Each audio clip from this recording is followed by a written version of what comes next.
Baik, Assalamualaikum warahmatullahi wabarakatuh. Waalaikumsalam warahmatullahi wabarakatuh.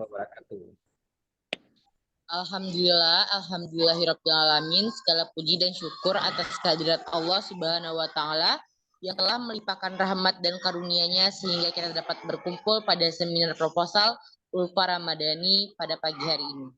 Salawat beriringan salam kita sampaikan pula kepada Nabi besar kita, yakni Nabi Muhammad SAW, dengan hantaran kata Allahumma sholli ala sayyidina Muhammad wa ala ali Muhammad.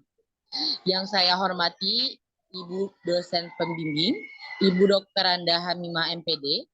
Yang saya hormati Bapak kontributor 1, yaitu Bapak Dr. Anda Supardi MSI. Yang saya hormati Ibu kontributor 2, yaitu Ibu Dr. Yeni Erita MPD. Lalu teman-teman seperjuangan yang hadir pada Zoom meeting pada pagi hari ini. Acara selanjutnya yaitu penjelasan proposal oleh Ulfa Ramadhani. Kepada Ulfa dipersilahkan.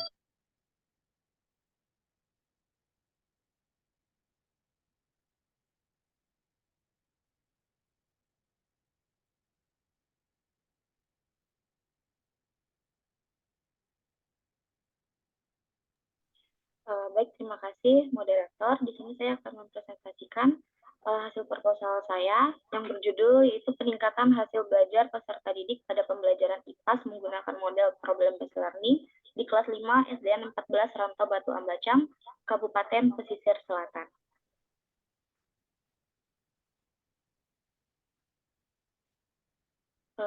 Latar belakang masalah.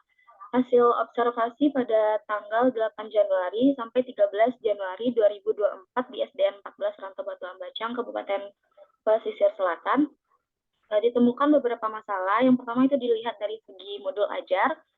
Modul ajar yang digunakan guru itu hanya tersedia dari internet saja tanpa adanya pengembangan yang sesuai dengan kebutuhan peserta didik.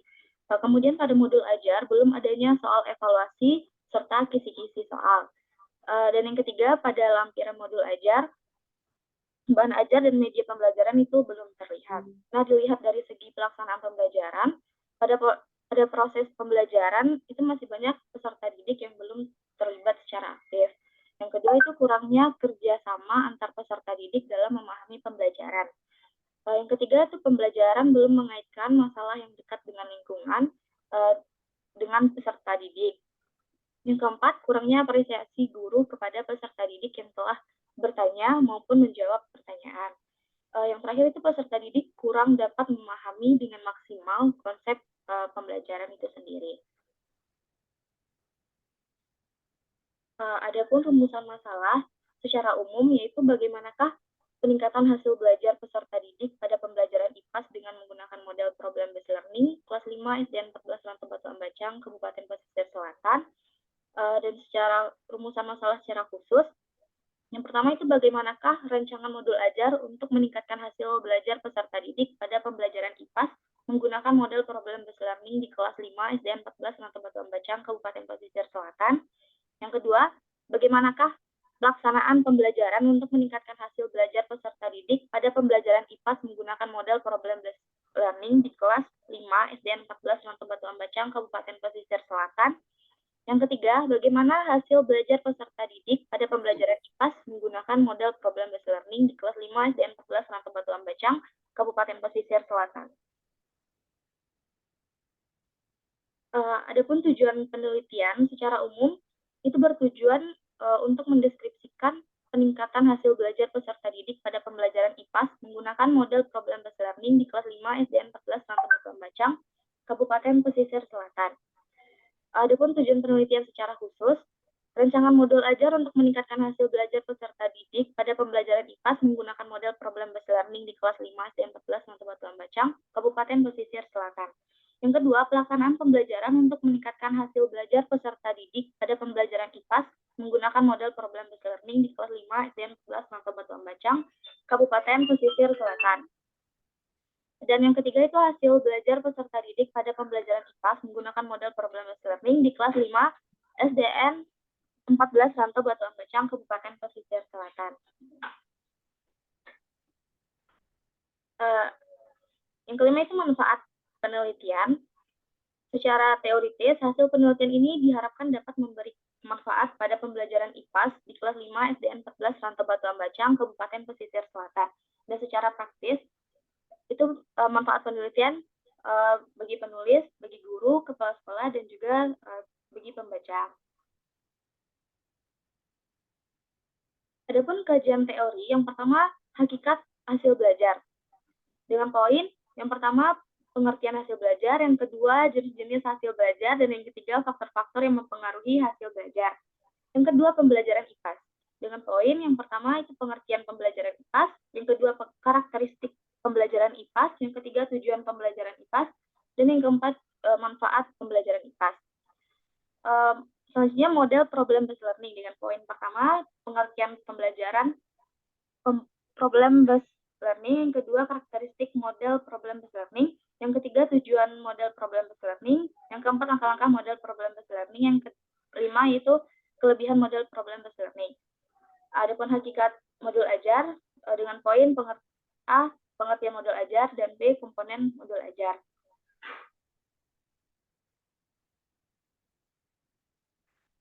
Selanjutnya yaitu kerangka teori.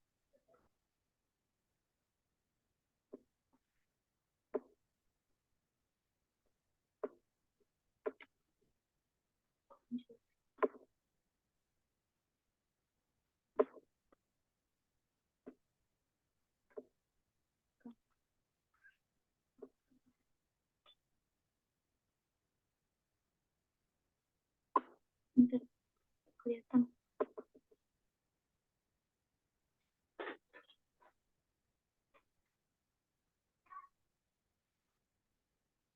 Kerangka teori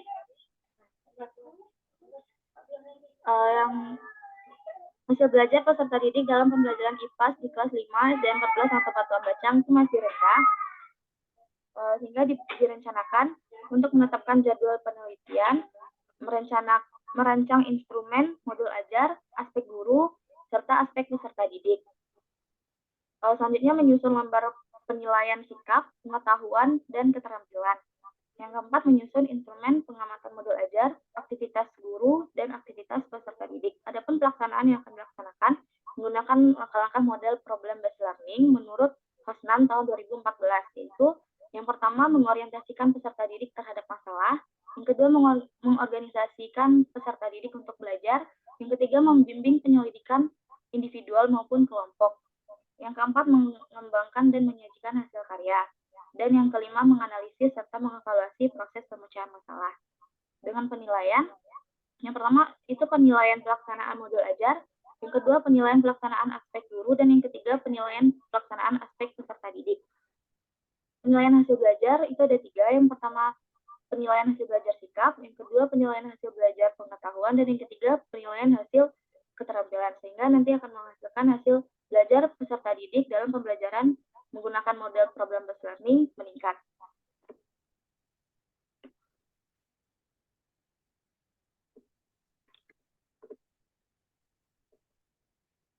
Selanjutnya, metode penelitian. Setting penelitian. Tempat penelitian itu akan dilaksanakan di SDN 14 Rantau Batu Ambacang, Kabupaten Pesisir Selatan. Dengan subjek penelitian, itu peserta didik kelas 5 SDN 14 Rantau Batu Ambacang, Kabupaten Pesisir Selatan dengan jumlah peserta didik yaitu 14 orang yang terdiri dari 10 orang laki-laki dan 4 orang siswa perempuan. Dengan waktu penelitian, itu dilaksanakan selama 2 siklus. Siklus 1 dilaksanakan 2 kali pertemuan dan siklus 2 dilaksanakan 1 kali pertemuan.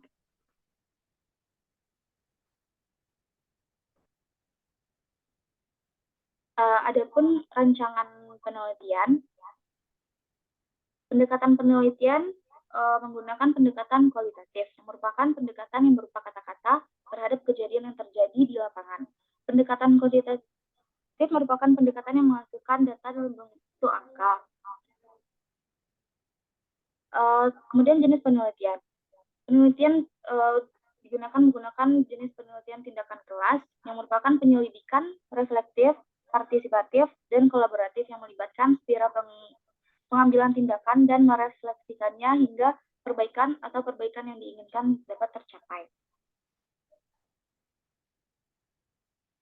dengan alur penelitian itu dikembangkan oleh Kemes M. Tagat dalam Pahlavianer tahun 2022, yaitu ada 4. Yang pertama perencanaan, yang kedua tindakan, dan yang ketiga pengamatan, keempat refleksi.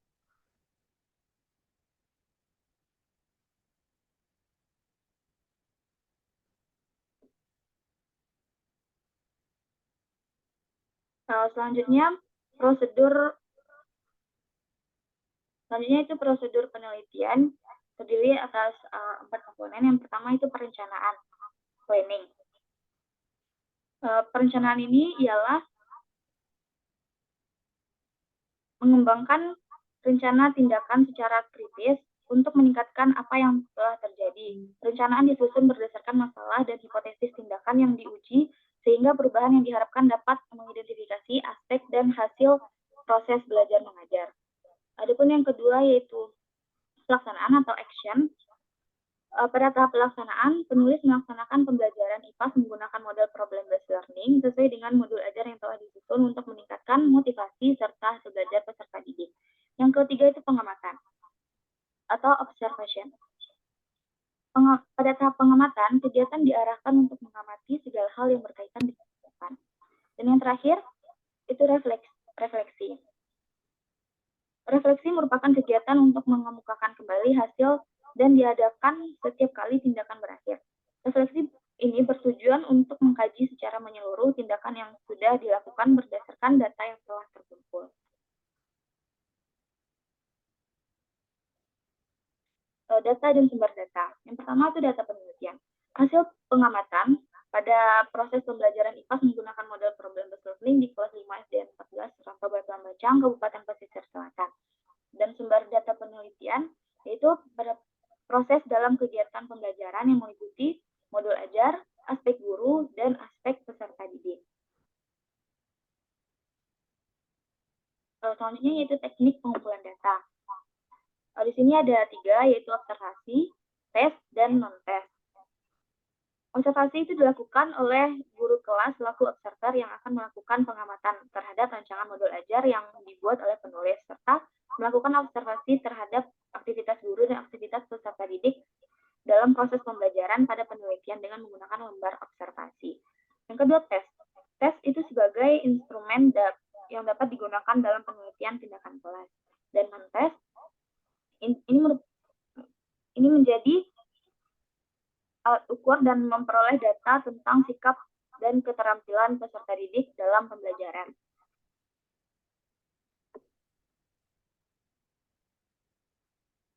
Selanjutnya yaitu instrumen penelitian yang terdiri dari lembar observasi, lembar tes, dan lembar non-tes. Lembar observasi digunakan untuk menilai kegiatan pembelajaran dengan memberikan tanda checklist pada kolom yang dianggap sesuai pada kegiatan pembelajaran.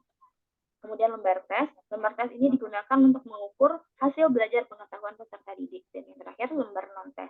Lembar non-tes merupakan instrumen untuk mengamati sikap dan keterampilan peserta didik.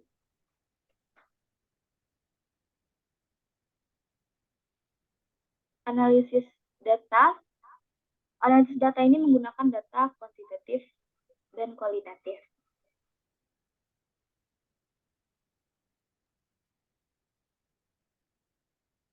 Baik, sekian hasil penjelasan dari saya kembalikan kepada moderator. Terima kasih. Baik, terima kasih kepada Ulfa Ramadhani yang telah menjelaskan mengenai materi pada semi proposal pada pagi hari ini. Selanjutnya yaitu masukan yang akan diberikan oleh Bapak kontributor 1 yaitu Bapak Dr. Andes Zuardi MSD. Kepada Bapak Zuardi dipersilakan.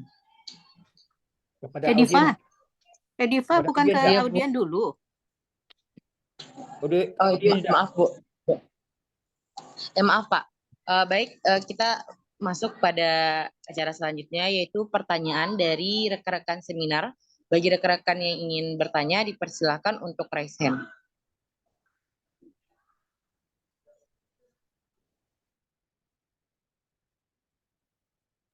Sekali lagi, bagi rekan-rekan yang ingin bertanya dipersilakan. Kepada Sylvia Salehati dipersilakan untuk bertanya. Terima kasih kepada moderator atas kesempatannya. Saya Sylvia Salehati dengan NIM 20129210. Izin bertanya kepada penyaji yaitu Ulfa Ramadhani. Di mana pertanyaannya yaitu, di dalam proposal yang Ulfa Ramadhani sajikan tadi, penyaji akan melakukan penelitian di SD Negeri 14 Rantau Batu Ambacang. Jadi pertanyaan saya, mengapa penyaji mengambil penelitian di sekolah tersebut? Jelaskan alasannya. Terima kasih. Baik, terima kasih kepada Sylvia yang telah memberikan pertanyaan. Langsung saja kepada penyaji Ulfa Ramadhani untuk menjawab pertanyaan. Dan Ulfa dipersilahkan. Baik, terima kasih moderator. Adapun alasan saya memilih SDN 14 Rantau Batu Ambacang menjadi tempat penelitian saya, dikarenakan SDN 14 Rantau Batu Ambacang itu telah menggunakan kurikulum Merdeka, dan juga pada saat saya melakukan observasi, guru dan pihak sekolah menerima saya dan saya merasa cocok dengan SD tersebut, juga berdasarkan masalah-masalah yang saya temukan di SD 14 Rantau Batu Ambacang. Kembalikan moderator.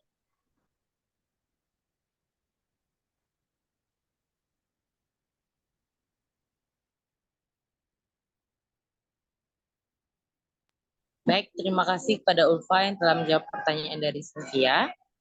Apakah masih ada dari rekan-rekan yang ingin bertanya terkait proposal dari penyaji pada pagi hari ini?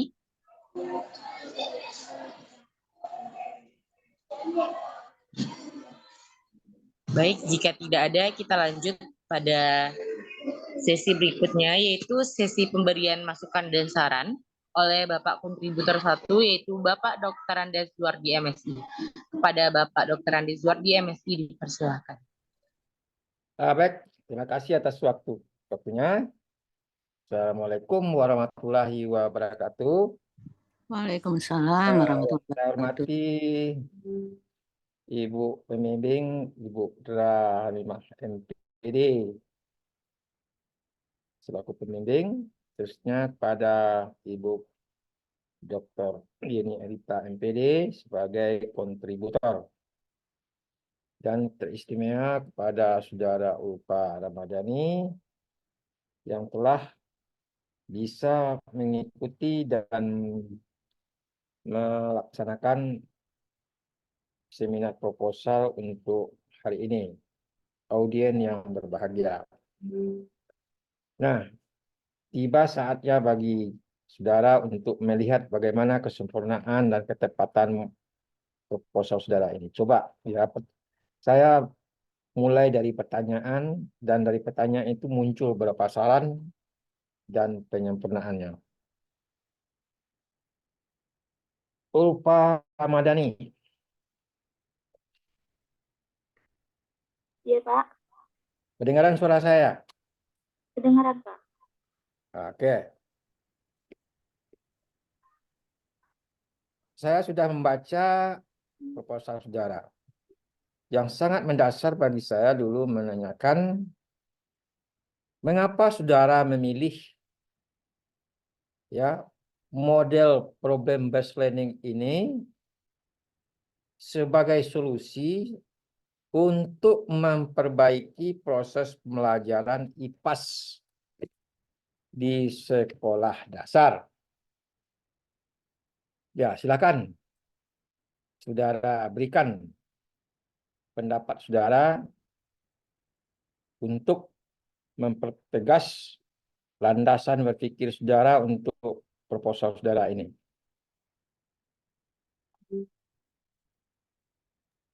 Baik, Pak. Dari permasalahan yang Ulfa temukan di SD 14 Rantau Batu Ambacang ini, Ulfa merasa solusi yang tepat dari permasalahan tersebut yang cocok ialah problem based learning, Pak. Karena kan problem based learning ini memiliki karakteristik yang utama, yaitu dapat meningkatkan hasil belajar peserta didik dan juga terfokus pada peserta didik bisa kompak dengan teman yang lainnya, Pak, dengan cara membentuk kelompok kecil. Kemudian problem based learning ini juga dapat meningkatkan kemampuan peserta didik dan juga mengubah tingkah laku peserta didik dengan kualitas dan maupun kuantitasnya, Pak. Sudah? Sudah lupa? Sudah, Pak. Oke. Nah, itulah yang mendasar dan sangat urgennya, pentingnya kita mengangkat permasalahan penelitian ini sesuai dengan fenomena atau permasalahan yang ada di lapangan. Tentu di dalam proses pembelajaran IPAS ada relevansinya dengan permasalahan-permasalahan yang terkait dengan PBL ini. Jadi dalam kaitan ini, saudara harus nantinya mencoba untuk menyandingkan ya, mencoba untuk mengintegrasikan secara ya umum di sini bagaimana dikatakan nantinya pembelajaran yang realistis, pembelajaran yang ideal, ya, pembelajaran IPAS yang ideal, yang baik itu ada kecenderungan saudara melihat nantinya dengan problem based learning ini. Apa secara implisit saudara sudah tampak itu. Begitu juga nantinya di dalam permasalahan. Apa yang bertolak belakang, apa yang tidak sesuai dengan PBL. Nah, itu nantinya obatnya itu PBL. Karena nantinya yang kecenderungan ketidaksesuaian itu dengan PBL. Jadi PBL ini bukan turun dari langit. Jadi dari permasalahan saudara itu sudah ada suatu tanda-tanda, ada gejala-gejala yang di dalam proses pembelajaran ada yang bertolak belakang yang tidak sesuai dengan PBL. Maka itulah nanti, maka solusi yang perlu nantinya diambil memang harus dengan PBL. Jadi yang idealnya itu sendiri harus tampakkan ideal. Misalnya anak kritis berpikir kritis, ya, kemudian menambah ya keberanian anak berkemukakan pendapat. Jadi itu yang belum terlihat bagi saya. Idealnya pembelajaran IPAS itu bagaimana? Nah, idealnya itu sendiri kaitkan dengan karakteristik pembelajaran yang sesuai nantinya dengan PBL itu sendiri.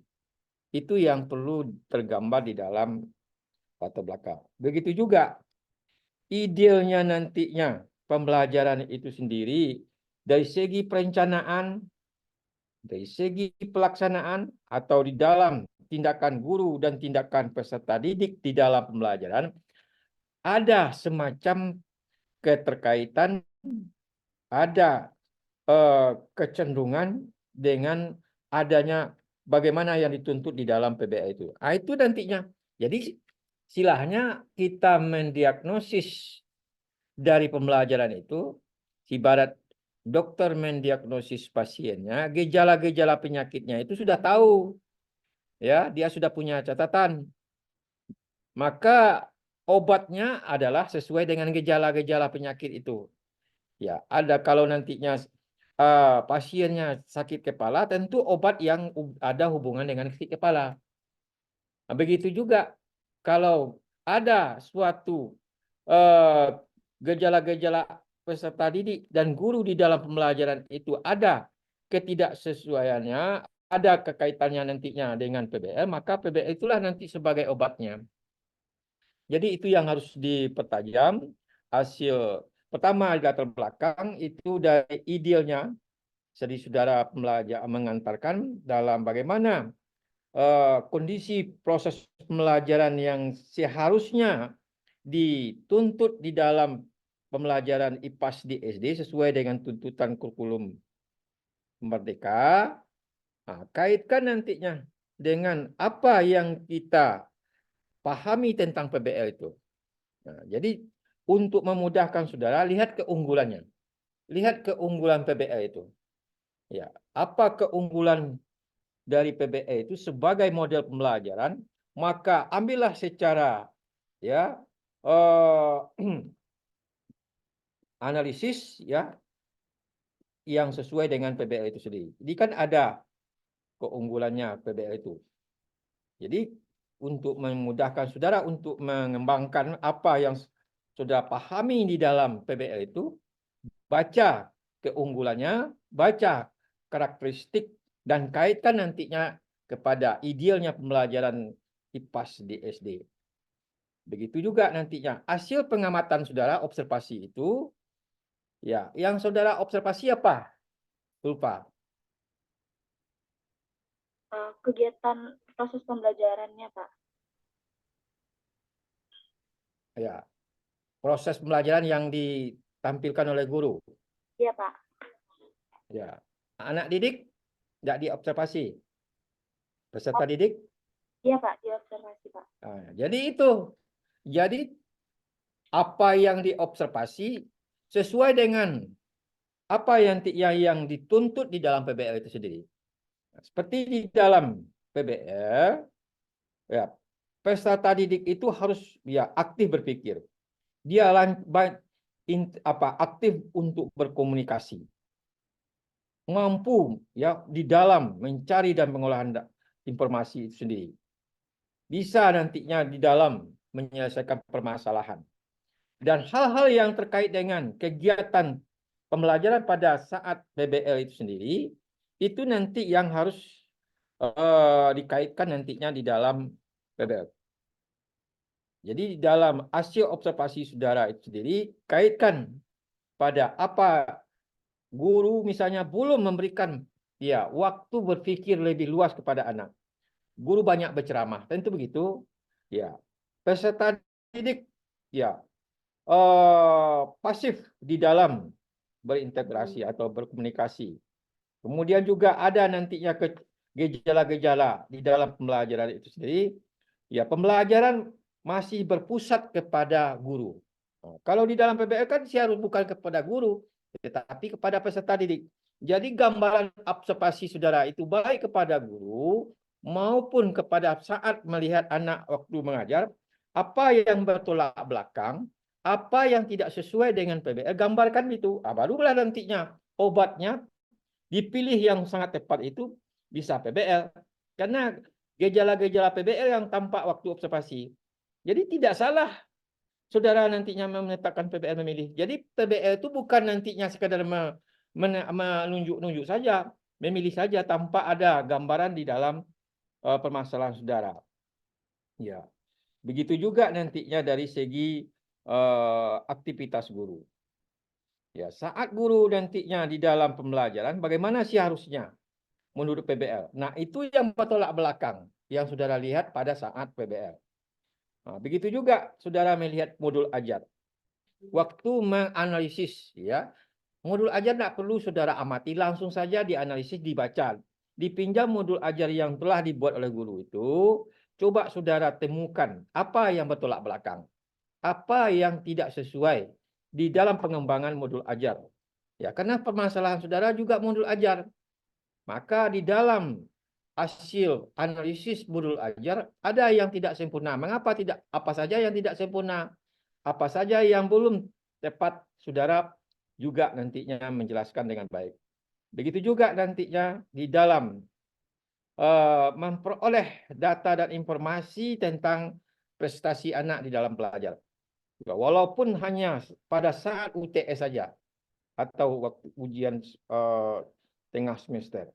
Apa yang ya kalau dikaitkan terhadap KKM ya yang juga nantinya dilihat di sini ya KKP namanya sekarang ya ketika ketuntasan pembelajarannya ya kurang ya mengapa terjadinya jadi ada suatu kesenjangan yang ditemukan pada saat observasi. Nah itu yang perlu dipertajam di permasalahan saudara. Nah setelah juga saya lihat setelah kita mengemukakan permasalahan,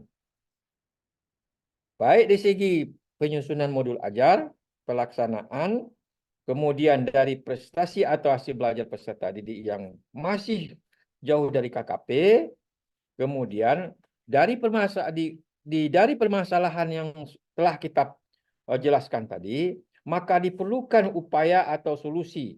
Malu ke saudara menunjuk salah satu di antaranya yang tepat sesuai dengan permasalahan yang penulis jelaskan di atas, maka model yang relevan, model yang sesuai dengan upaya perbaikan adalah model problem based learning. Baru kita berikan alasannya. Mengapa PBL? Ambillah ya dari keunggulan atau kelebihan PBL di dalam pembelajaran. Itu alasan yang saudara buat. Kemudian baru nantinya kita memperkuat dengan hasil riset. Hasil riset atau hasil penelitian terdahulu. Nah, cukup itu aja untuk dibuat dan dipertegas dalam latar belakang. Nah, seterusnya saudara sudah mengemukakan pada halaman ya 12 ya, itu memanfaat.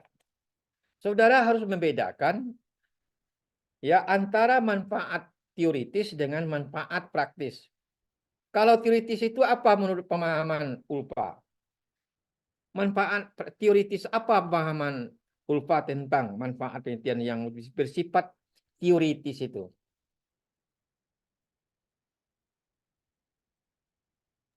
Manfaat berdasarkan teori, Pak, tapi belum pernah Ya. Ya, maknanya apa? Dari teori saja, Pak. Ya, itu menitik beratkan kepada pengetahuan ya kan? Menitik beratkan kepada pengetahuan. Berpikir, ya, lebih menitik beratkan pengembangan pengetahuan. Jadi kalau praktis menurut Ulfa apa? Lebih menekankan kemana? Kalau teoritis kepada pengetahuan, kalau praktis kemana ditekankan?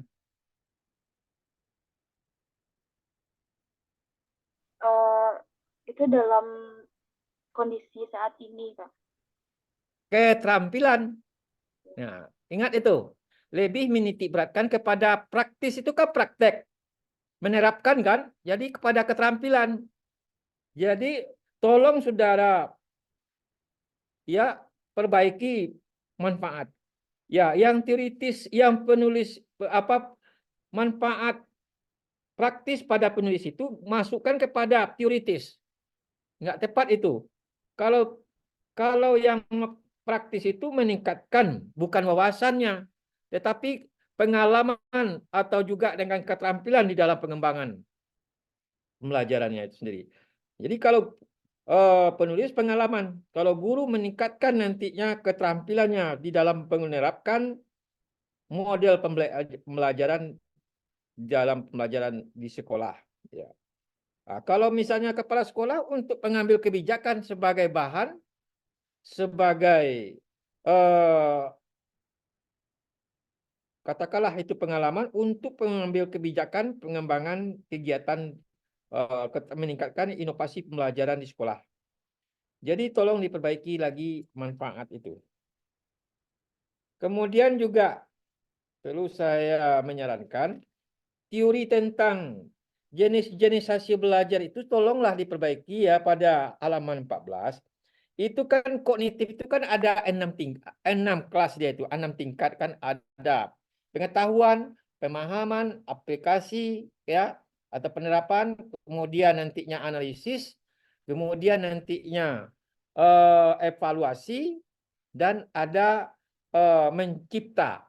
Nah, itulah yang perlu lagi, jangan lagi sintesis itu. Ya, temukan lagi teori yang berhubungan nantinya dengan taksonomi Bloom yang sudah disempurnakan. Itu lagi. Jadi jangan ada lagi pengembangan isi kognitif itu ada sintesis. Itu sudah lama itu. Jadi halaman 14 tolong disempurnakan. Ya, daftar pengembangan pengetahuan pada kognitif itu. Itu halaman 14 ya. Kemudian pada kajian teori saudara juga sudah saya baca, tolong lagi ditambahkan setelah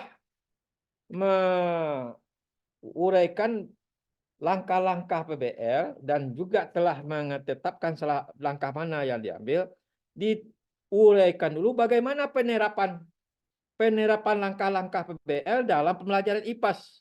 Jadi setiap langkah PBL kan langkah menurut Osnan 5 langkah kan. Bagaimana menerapkan 5 langkah itu? Langkah 1 bagaimana? Jelaskan itu. Bagaimana penerapan? Ibaratnya ini gambaran umumnya. Jadi desain bagaimana saudara nantinya akan menerapkan. Misalnya orientasi kepada masalah. Bagaimana cara kegiatan saudara nantinya dalam orientasi itu. Itu sebagai desainnya. Jadi gambaran bagaimana akan dilaksanakan langkah-langkah itu saudara jelaskan. Itu pada halaman 25 itu dulu. Sebelum masuk kelebihan model PBL, uraikan dulu penerapan langkah-langkah PBL dalam pembelajaran IPAS. Yaitu. Nah, ini juga struktur penilaian. Penelitian relevan ini ya cukup saya menyarankan saja, bukan nantinya menyalahkan, menyarankan cukup saudara mengambil penelitian relevan itu ya dimasukkan di latar belakang aja. Jadi tidak perlu diuraikan pada halaman tersendiri seperti yang penelitian kualitatif ya. Ketika cukup secara gambaran umum pengambilan penelitian yang relevan itu di latar belakang. Itu yang perlu saya sarankan. Nah, kemudian di bagian metodologi ya.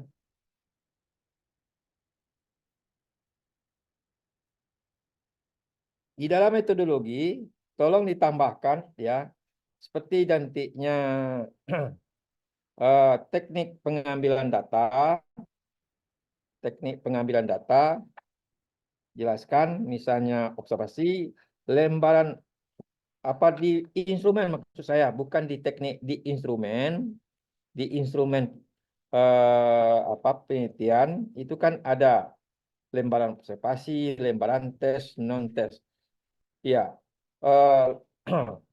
untuk lebih jelasnya tambahkan setelah misalnya ada lembaran observasi, format atau lembaran observasi dapat terlampir ya, terlampir. Itu ditambahan. Lembaran tes atau soal tes. Soal-soal tes terlampir. Buatkan itu. Ya, jadi mana soal tes itu? Itu dapat nampak nantinya di dalam proposal kita itu. Lembaran non tes itu apa saja? Jelaskan.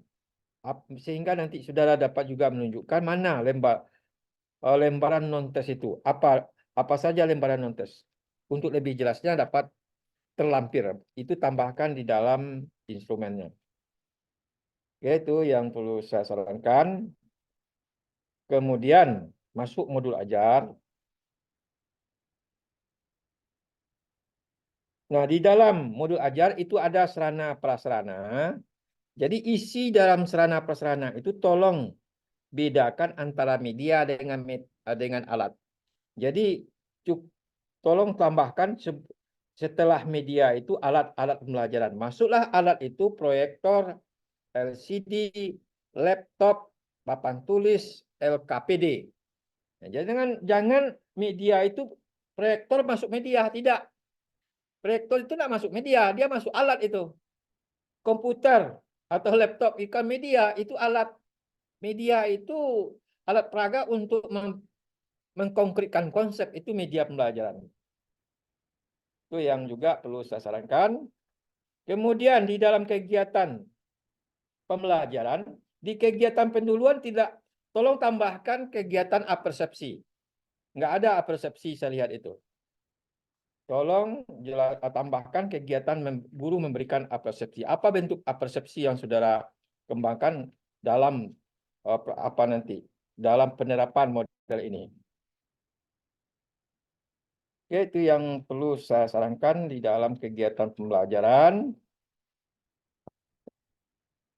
Nah, kemudian untuk memudahkan saudara nantinya mengumpulkan data, tolong dibuatkan nantinya tabel-tabel rekapitulasi nilai sikap, nilai pengetahuan, nilai keterampilan, bagaimana nantinya melengkapi dalam bentuk tabel, termasuk juga tabel rekapitulasi ya kegiatan guru, kegiatan peserta didik pada saat saudara mengamati, ya kan ada lembaran pengamatan observasi terhadap tindakan guru, tindakan peserta didik.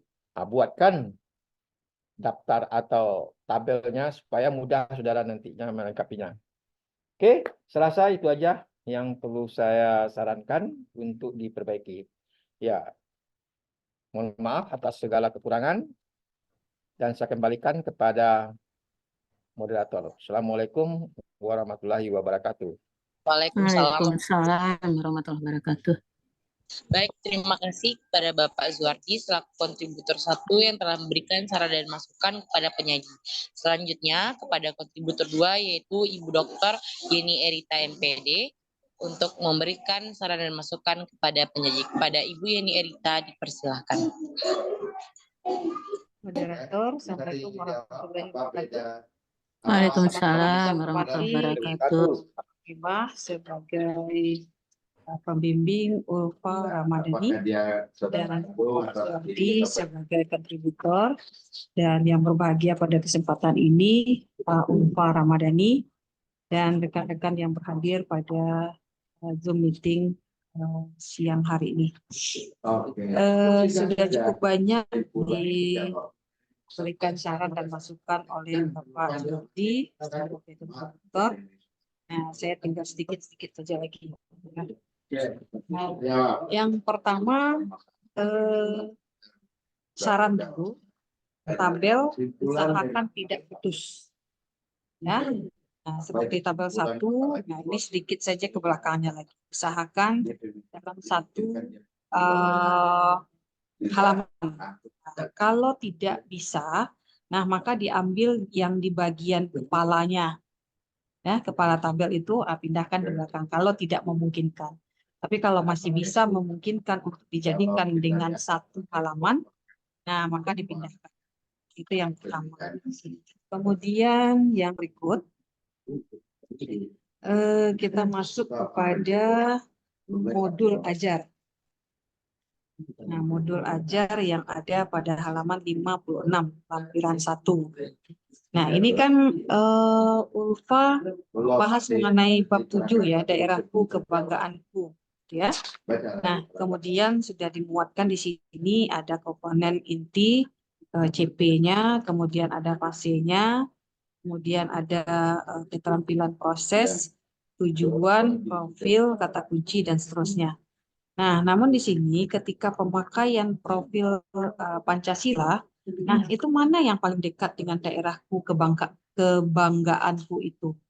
Jadi Ulfa tidak perlu mencantumkan semua profil yang ada ini, gitu. Tetapi dipilih 1 atau 2 dari profil pelajar Pancasila ini yang erat kaitannya dengan daerahku kebanggaanku.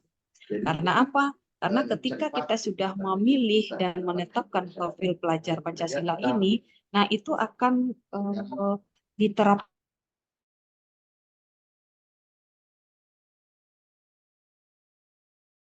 kegiatan penutup.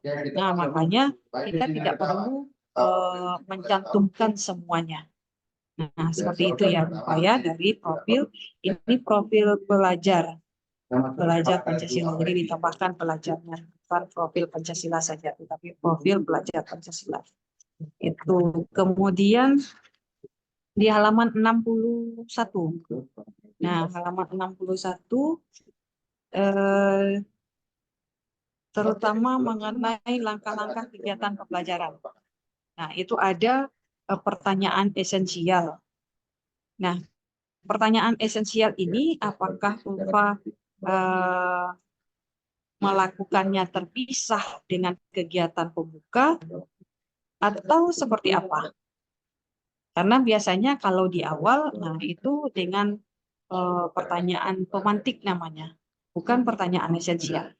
Nah, tapi ketika Ibu lihat, tidak ada pertanyaan pemantik di sini, tetapi langsung ke pertanyaan esensial. Nah, kalau pertanyaan esensial, tentu dia kaitannya kepada kegiatan inti. Nah, itu yang Ulfa lakukan seperti apa nantinya? Bisa dijelaskan? Ulfa? Nah, kemudian di halaman 63 juga ada pertanyaan esensial.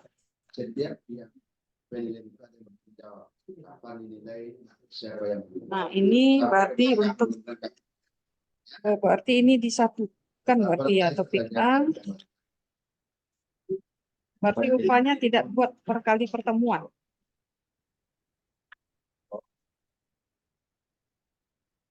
Maksud Ibu itu adalah misalnya satu kali pertemuan yang membahas mengenai daerahku kebanggaanku. Nah, itu sampai akhir ke penilaian. Nah, tetapi di sini sudah masuk lagi di halaman 62 dengan topik A-nya seperti apakah budaya daerahku. Dan ada lagi tujuan pembelajaran. Maaf, Ya. mungkin modul ajar gurunya, Bu. Modul ajar UFA itu lampiran kedua, Bu. Modul ajar UFA yang kedua halaman berapa? 86, Bu. Oh, halaman 88. Iya, Bu. Oh, gitu. Nah, berarti yang halaman 56 ini Modul ajar guru. modul ajar guru yang diamati. Iya, Bu. Oke, kita lanjut. Baik. Berarti yang diangkat juga mengenai bab 7 daerahku kebanggaanku. Iya, Bu. Ya. Nah, juga sama dengan yang profil pelajar Pancasila tadi, ini ada 4. Nah, apakah keempatnya dilakukan? Nah, kalau keempatnya dilakukan, nah itu dia dipergambar. Nah, tapi kalau menurut Ibu itu adalah termasuk cukup banyak juga gitu. Nah, tergantung kepada daerahku kebanggaanku. Nah, mana yang paling dekat dari profil pelajar Pancasila itu? Nah, itu saja diambil satu atau 2 cukup. Nah, kemudian yang di halaman 90. Nah, ini ada pertanyaan pemantik. Nah, ada 3. Nah, ini dilakukan di mana? Waktunya berapa lama? Nah, sementara di dalam kegiatan pembelajaran kan sudah UFA buatkan bahwa ini ada kegiatan pendahuluan ada 10 menit. Kemudian di kegiatan inti ada 45 menit. Kemudian di kegiatan penutup ada 15 menit. Nah, waktunya 10 berarti 55 70 menit kan? Nah, 70 menit dilihat dari rangkaian yang ada pas 75 menit, 70 menit. Nah, sementara yang pertanyaan pemantik yang 3 ini waktunya di mana? Bisa lupa jelaskan. Itu di bagian pendahuluan, Bu. Di bagian pendahuluan. Nah, di bagian pendahuluan ada 1, 2, 3, 4. Nah, yang di bagian mananya yang nanti yang menjadi pertanyaan pemantik dari ke-4 langkah yang sudah ada di dalam kegiatan pendahuluan. Kalau ia memang pertanyaan pemantik yang UPA buatkan di sini itu dimasukkan ke dalam kegiatan pendahuluan. Itu langkah keempat, Bu, yang guru menyampaikan tujuan pembelajaran, kemudian memberikan pertanyaan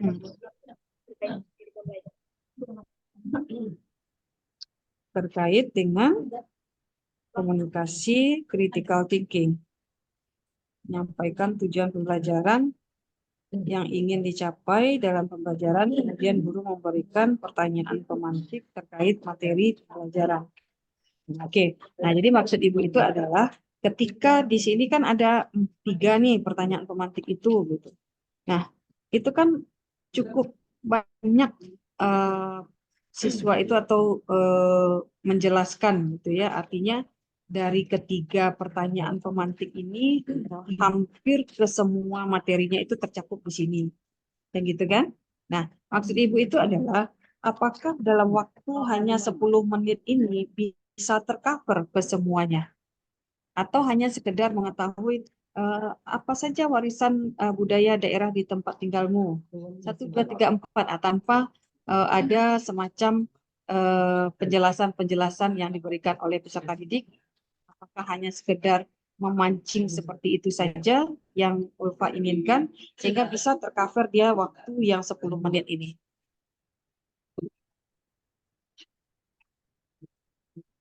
Nah, seperti apa? Nah, nanti jangan-jangan tidak tercover waktunya. Nah, itu saja gitu ya. Nah, itu coba nanti diapakan lagi. Perhatikan lagi nanti.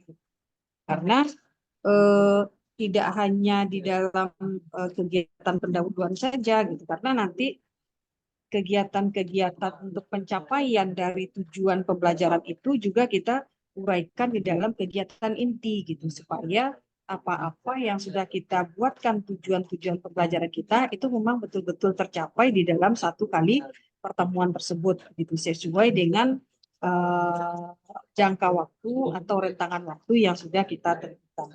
Itu harus diperhatikan. Nah, kemudian di sini ada refleksi guru.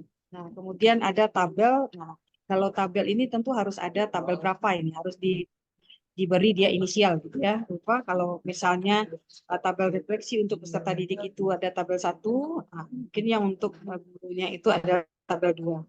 Nah, pertanyaan Ibu di sini adalah siapa yang mengisi di antara kedua tabel ini? Nah, kalau tabel peserta didik, siapa yang mengisi? Guru? Kemudian kalau yang refleksi dari guru, siapa yang mengisi?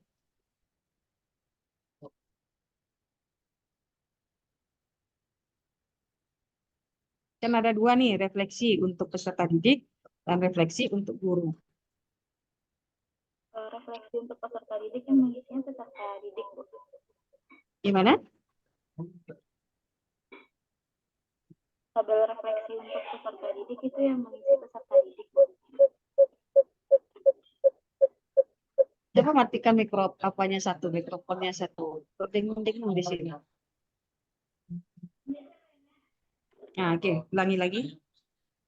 Tabel refleksi untuk peserta didik itu yang mengisinya peserta didik, Bu. Refleksi bagian mana yang materi dirasa paling sulit. Nah, ini waktunya kapan? Gimana?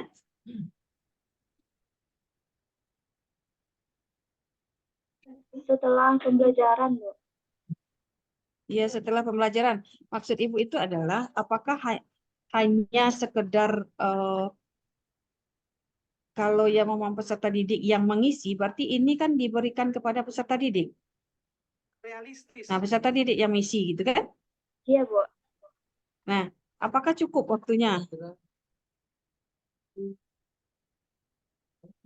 Ini diberikan setelah evaluasi, Bu. Berikan setelah evaluasi? Yang evaluasi yang mana? Dulu melakukan kegiatan refleksi yang pertama dari apa malah? Dari kegiatan penutup. Nah, 1, peserta didik dan guru melakukan kegiatan refleksi pembelajaran. Nah, sementara Ulfa menyediakan tabel refleksi. Ada 5 pertanyaan yang harus dijawab oleh peserta didik dengan menuliskan. Bukan mengkomunikasikan secara lisan ya, tapi menuliskan di sini. Nah, kapan waktu guru untuk mengetahui itu kalau dituliskan? Nah, jadi saran Ibu adalah bagusnya langsung ditanyakan oleh guru. Nah, saat proses pembelajaran. Nah, kalau seandainya refleksinya ini dibuat oleh siswa, kemudian guru butuh pula untuk membacanya lagi, berarti kan tidak pada saat itu gitu. Menunggu pula waktu untuk dia bisa melakukan apa yang sudah dibuat oleh peserta didik ini terkait dengan refleksi ini, gitu kan? Nah, seperti itu. Jadi, kalau menurut Ibu, untuk refleksi, bagusnya si guru langsung mengkomunikasikan pada saat itu. Supaya pada pertemuan yang berikut atau besoknya, Nah, itu bisa guru langsung menangani kira-kira apa permasalahan-permasalahan yang dijumpai ketika ditanya mengenai refleksi proses pembelajaran yang sedang berlangsung itu saat itu. Gitu. Jadi dia bisa merubah untuk ke depan. Tapi kalau disuruh membuat gitu ya, nanti tentu guru membaca lagi. Dari misalnya ada 15 peserta didik atau 20 peserta didik. Nah, tentu membutuhkan waktu yang lama pula bagi si guru untuk mengetahui apa yang diinginkan atau hasil refleksi yang dibuat oleh peserta didik ini. Jadi kalau menurut Ibu bagusnya langsung saja ditanyakan oleh guru. Nah, seperti itu. Nah, kemudian kalau guru oke lah untuk diri dia sendiri untuk perbaikan ke depan, kan? Nah, kemudian yang terakhir, jadi semua lampiran-lampiran yang diinginkan. Nah, ini sebetulnya kan Ulfa juga sampai ke LKPD, gitu kan? Nah, sampai ke LKPD. Nah, jadi kalau menurut Ibu di LKPD-nya ini perlu ditambahkan petunjuk di dalam penggunaan LKPD itu. Nah, kalau di sini belum ada nampak. Karena langsung saja dari LKPD nama, hari, tanggal, kemudian langsung warisan budaya tempel di sini. Nah, yang ditempel di sini itu apa? Apa yang harus dipersiapkan oleh peserta didik? Nah, tentu harus ada instruksi-instruksi guru dulu. Kemudian baru petunjuk-petunjuknya. Ya. Nah, sementara di sini atau yang Ulfa buat belum ada. Nah, jadi perlu kita tambahkan di LKPD itu instruksi-instruksi atau bahan dan alat apa saja yang akan dibawa atau dipergunakan oleh peserta didik di dalam proses pembelajaran tersebut. Oke, barangkali demikian saja moderator. Terima kasih. Assalamualaikum warahmatullahi wabarakatuh. Waalaikumsalam warahmatullahi wabarakatuh. Terima kasih kepada Ibu Dr. Eni Edita MPD selaku kontributor 2 yang telah memberikan saran dan masukan kepada penyaji. Selanjutnya yaitu saran dan masukan dari Ibu dosen pembimbing, yaitu Ibu Dr. Randa Hamimah MPD. Kepada Ibu Hamimah dipersilahkan untuk memberikan saran dan masukan. Baik, terima kasih Ediva sebagai moderator dan terima kasih juga kepada audien yang sudah hadir. Pertama kami mengucapkan terima kasih kepada Bapak Ibu kontributor, Bapak Dr. Nanda Sulardi MPD dan Ibu Dr. Yeni Erita MPD yang sudah banyak memberikan masukan untuk perbaikan dari proposal Ulfa. Kami tidak mengulang ya panjang lebar karena tadi sudah direcord oleh Ulfa. Ibu menyarankan supaya buka recordingnya kembali, ya, tunggu sebentar dulu, baru nanti dia bisa kita lihat, baru perbaiki. Jadi sebelum turun ke lapangan, perbaiki dulu masukan-masukan dari Bapak Ibu kontributor ya, karena nanti tidak bertemu lagi dengan masalah-masalah seperti ini, terutama di latar belakang masalah, dipertajam lagi ya. Kemudian juga pada tata tulis yang belum sesuai dengan panduan penulisan skripsi. Kemudian juga ada penelitian yang relevan ya, itu ada di latar belakang masalah mengenai tabel, tidak dimutilasi. Kemudian juga ini saya juga setuju dengan profil pelajar Pancasila yang tidak semuanya harus dimasukkan, tapi juga berkaitan dengan materi ya pembelajaran, mana yang lebih terkait ya, karena itu nanti juga akan ada berdampak kepada kegiatan inti. Itu LKPD memang harus ya Ulfa dibuat petunjuk atau langkah kerja, karena kalau tanpa ada langkah kerja nanti peserta didiknya tidak paham. Dan harusnya juga ditentukan ya alokasi waktu di dalam LKPD itu ada berapa menit yang akan dikerjakan oleh peserta didik. Nah, perlu juga pertimbangan seperti tadi ya, ada pertanyaan pemantik itu di kegiatan pendahuluan. Nah, jadi alokasi waktunya mungkin dikondisikan lagi. Begitu juga pada kegiatan penutup ya, Ulfa. Jadi sebelum turun perbaikilah dulu. Itu saja, dikembalikan kepada Ediva. Terima kasih Ediva dan terima kasih Pak Edi, Pak Bu Yen. Ya, Sama-sama Bu. Bu Am, Ya, oi.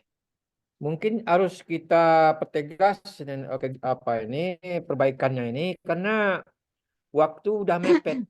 Waktu udah mepet. Jangan-jangan nantinya anak tidak tercapai waktu nantinya semester ini kan sudah bulan Mei ini kan. Ya, Bulan Mei ini anak udah mulai habis materinya. ya. Bulan Juni ujian semester lagi. Mau Jadi jangan mau nanti ujian lagi. Ya, rekayasa nanti jangan. Jadi Minggu kalau besok orang udah libur tuh, Pak. ya. Karena Ah, kelas 6 sudah Ya ujian kan? materinya harus diganti tuh, Pak Edi, Bu Yen. jadi udah semester Januari Juli Desember lagi nanti kalau Iya, nggak bisa. benar. Jangan dipaksakan. Kalau dipaksakan rekayasa lagi. Iya. Jadi tercapai sasarannya. Jadi tahun jangan ajaran baru saja nanti turun ke lapangan, Ulfa. Artinya ada otomatis dengan materi yang baru. materinya juga perlu dipersiapkan. Apakah Iya. IPA atau IPS? Kalau sekarang IPS nih. Iya, Pak. Tapi kalau IPA tidak mungkin juga nanti dia itu Pak Edi. Kadang-kadang di sekolah itu bergantung ke sekolah. Kadang-kadang ada bolak-balik gitu Kadang-kadang IPA, besok IPS gitu. Ya. Jadi tergantung dengan kebijakan sekolah ya. Ya. Oke. Nggak apa-apa. Yang penting jangan direkayasa itu aja lah. Iya, jadi Ulfa, jangan ya didesak waktu untuk harus turun juga pada semester ini karena orang sudah mulai ujian ini. Minggu Jadi, besok orang udah libur. iya, Kelas orang udah libur itu. 1 sampai 5. Otomatis Ya. tahun ajaran baru itu turun ke lapangan. Jadi materinya di dalam proposal itu diganti itu semuanya ya. Termasuk juga di bagian instrumen pengamatan aktivitas guru, aktivitas peserta didik gitu. Ya, apa? Itu aja saya diingatkan. Oke, makasih Pak Edi, Bu Yen. Ya. Ya, sama-sama, Bu. Terima kasih, Bu. Terima kasih, Pak. Ediva, Wah, moderatornya tak kaluk loh. Ediva, tutup lagi. Baik, Bu. Terima kasih kepada Ibu Dr. Randa Hamina sebagai pembimbing dari penyaji. Nah, dengan berakhirnya saran dan masukan dari Ibu Dr. Randa Hamina tadi, maka berakhir pula lah seminar proposal Ulfa Ramadhani pada pagi hari ini. Saya sebagai moderator mohon maaf apabila ada kesalahan. Assalamualaikum warahmatullahi wabarakatuh. Waalaikumsalam warahmatullahi wabarakatuh. Makasih Bu Yen, Pak Edi. Ya, sama-sama, Bu. Assalamualaikum warahmatullahi wabarakatuh. Lanjut ke berikut, Le. Yuk. Yuk.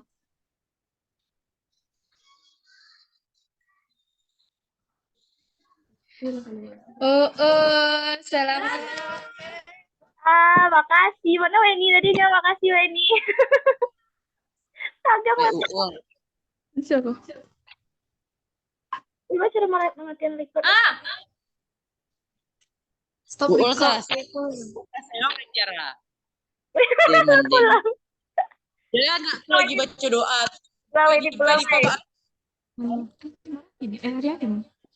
Kalau anak baca doa.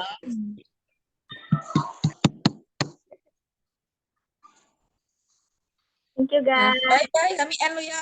Dadah. Sampai jumpa nanti. Ya tawa ya. Ini Nika.